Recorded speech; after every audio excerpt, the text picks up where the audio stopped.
तो hello students, मेरे इस वीडियो में आपका स्वागत है।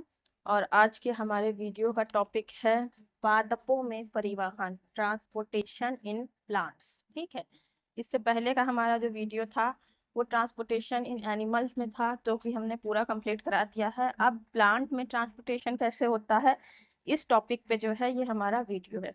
तो आइए थोड़ा सा इसको भी देख लेते हैं, समझ लेते हैं। देखिए, ट्रांसपोर्टेशन मतलब होता है परिवहन, चीजों का एक जगह से दूसरी जगह जाना।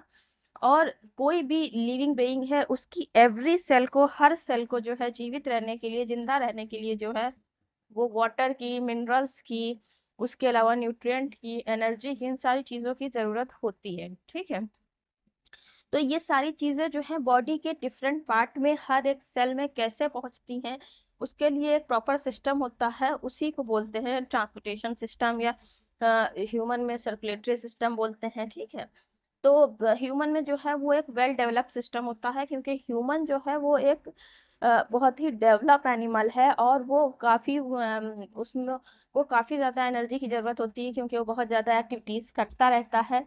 बट प्लांट्स जो होते हैं ये इतने डेवलप नहीं है, लेस डेवलप है।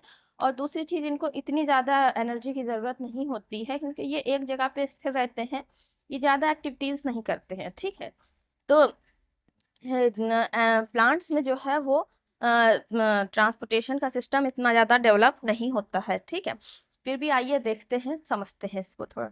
देखिए, जैसे कि आपको दिख रहा होगा, ये यहाँ पे एक पेड़ दिखाया गया है, इसको पौधा, ट्री, जो भी आप समझ सकते हैं। तो इसमें देखिए, ये आपकी इसमें रूट्स दिखाई गई हैं, ये इसका स्टेम है, तना है, और ये इसकी लीव्स दिखाई गई हैं। ठीक है, और यहाँ से इस पे सनलाइट पड़ रही है। तो प्लांट्स की जो लीफ होती हैं, ऊपरी भाग है, यदि स्टेम है, इनको भी जो है वाटर की एंड मिनरल्स की जरूरत होती है। बट एक्चुअल में वाटर आता कहाँ से है? वाटर आता तो रूट से है। रूट जो है मिट्टी में मौजूद जो है एब्जॉर्ब करता है, मिट्टी में मौजूद वाटर को, मिनरल्स को, इन चीजों को एब्जॉर्ब करता है। बट ये लीफ तक कैसे पहुंचती हैं? ये ट्रांसपोर्टेशन के जरिए पहुंचती हैं। ठीक है, तो आइए देखते हैं कैसे पहुंचती हैं। देखिए, प्लांट्स में जो है वो ट्रांसपोर्टेशन मेनली दो टाइप के टिश्यू से होता है। टू टाइप्स के टिश्यूज पाए जाते हैं जो कि ट्रांसपोर्टेशन को करते हैं। एक होता है हमारा जाइलम, और दूसरा होता है फ्लोएम। ठीक है, तो देखिए, जाइलम जो होता है, जाइलम का काम होता है पानी वगैरह को जो है, वाटर वगैरह को जो है नीचे से ऊपर की ओर चढ़ाना। तो जो वाटर ये रूट्स एब्जॉर्ब करती हैं, यहाँ पे जो है इसके स्टेम में जो है वो जाइलम टिश्यू पाया जाता है, जाइलम टिश्यू पाया जाता है। ठीक है, तो ये क्या करता है, ये जाइलम टिश्यू के जरिए जो है वाटर जो है, वाटर मॉलिक्यूल जो है, ये ऊपर चढ़ते हैं, ऊपर चढ़ते हैं, और ये चढ़ते चढ़ते लीफ में पहुंच जाते हैं। इसके लिए पूरा इसको प्रॉपर और डीप में समझने के लिए अ, अभी इतनी जरूरत नहीं है 10th क्लास में या किसी में।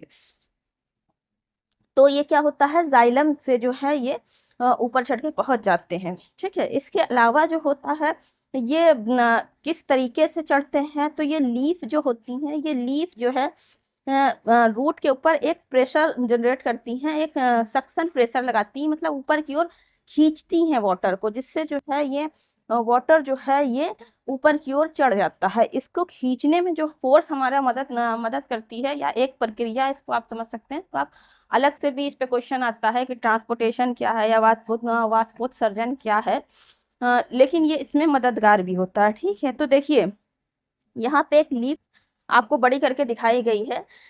कोई लीफ को जब आप उसका स्ट्रक्चर देखेंगे, माइक्रोस्कोप से उस को देखेंगे, तो आपको उसमें जो है छोटे छोटे छोटे छोटे छिद्र दिखाई देंगे। इन छिद्रों को बोलते हैं स्टोमेटा। ठीक है, तो ये स्टोमेटा का क्या काम होता है, जो भी एक्सेस वाटर होता है, जो भी प्लांट में एक्सेस वाटर होता है, उसकी ज़रूरत से ज़्यादा पानी होता है, तो वो क्या होता है, इन छिद्रों से जो है वेपर के फॉर्म में, मतलब वाष्प बनकर बाहर निकल जाता है, जिससे क्या होता है, पानी का एक बैलेंस बना रहता है। अगर वाटर जो है वो प्लांट में एक्सेस आ जाता है, या जितना भी वाटर प्लांट में होता है, उसमें से मोस्ट ज़्यादातर जो वाटर होता है, 80-90% जो होता है, वो वेपर के फॉर्म में जो है वो भाप बनकर, वाष्प बनकर जो है वो पेड़ों की पत्तियों से निकल जाता है। और ये वाष्पोत्सर्जन जो है यानी ट्रांसपिरेशन इस प्रक्रिया को कहते हैं। वाष्पोत्सर्जन की प्रक्रिया जो है, जाहिर सी बात है, जब गर्मी ज्यादा होगी उस टाइम पे ज्यादा होती है, जब सनलाइट ज्यादा होगी उस टाइम पे ज्यादा होती है, ठीक है। तो जब ये पानी निकलता है तो ये लीफ जो है ये और एक प्रेशर जनरेट करती है रूट पर, जिसको सक्शन प्रेशर कहते हैं। चूसक मतलब ऊपर की ओर चूसती हैं, जिससे जाइलम टिश्यूज से होता हुआ जो है वाटर जो है ऊपर चढ़ता जाता है और लीफ में पहुंच जाता है, ठीक है। तो ये तो हो गया कि वाटर है या मिनरल्स है, ये बॉडी के, प्लांट के बॉडी के डिफरेंट पार्ट में किस तरीके से पहुंचते हैं, रूट से किसके जरिए पहुंचते हैं, जाइलम टिश्यू के जरिए पहुंचते हैं, ठीक है। इसके अलावा जो है बॉडी के, जैसे कि ये प्लांट दिखाया गया है, तो प्लांट के आपको दिख रहा होगा कि इस साइड पे जो है सनलाइट पड़ रही है। मान लीजिए इस साइड पे अगर ना पड़ रही हो तो क्या है, हम पिछले वीडियोस में भी कई बार आपको बता चुके हैं कि प्लांट जो होता है वो सनलाइट से, वाटर से और कार्बन डाइऑक्साइड से मिलाकर जो है अपने फूड का फॉर्मेशन करता है, अपना खाना बनाता है। इस प्रक्रिया को प्रकाश संश्लेषण कहते हैं। तो क्या अगर इस साइड पे लाइट पड़ रही है और इस साइड पे लाइट नहीं पड़ रही है, तो इस साइड की पत्तियों में जो है वो फोटोसिंथेसिस की क्रिया नहीं होगी, खाना नहीं बनेगा। तो इस साइड की लीव्स को जो है वो खाना कहाँ से मिलेगा, वो खाना कहाँ से मिलेगा, ये जो लीफ यहाँ पे फोटोसिंथेसिस हो रही है, ये लीफ ही, इधर की लीफ को जो है वो खाना ट्रांसफर करेंगी, ठीक है, फूड ट्रांसफर करेंगी। किस तरीके से करेंगी, इसके लिए जो टिश्यू होता है उसको बोलते हैं फ्लोएम, ठीक है। तो वाटर का जो है ट्रांसपोर्टेशन जो है वो जाइलम करता है। और इसके अलावा जो भी चीजें हैं, चाहे वो कार्बोहाइड्रेट के फॉर्म में हो, कोई भी उसमें हो, तो उसको जो है एक सेल से दूसरे सेल तक पहुंचाने का काम जो टिश्यू करता है उसको बोलते हैं फ्लोएम, ठीक है। तो ये जो था वो आपको ट्रांसपोर्टेशन इन प्लांट के बारे में वीडियो था, जो कि मैंने बहुत शॉर्ट बनाया है और जितना हो सके इजी वे में डायग्राम के जरिए आपको समझाने की कोशिश की है, बहुत ज़्यादा डिटेल में ना जाते हुए, ताकि ये आपको बहुत ही इजीली समझ में आ सके, ठीक है। तो आई होप आपको ये वीडियो समझ में आ गया होगा, अच्छा लगा होगा।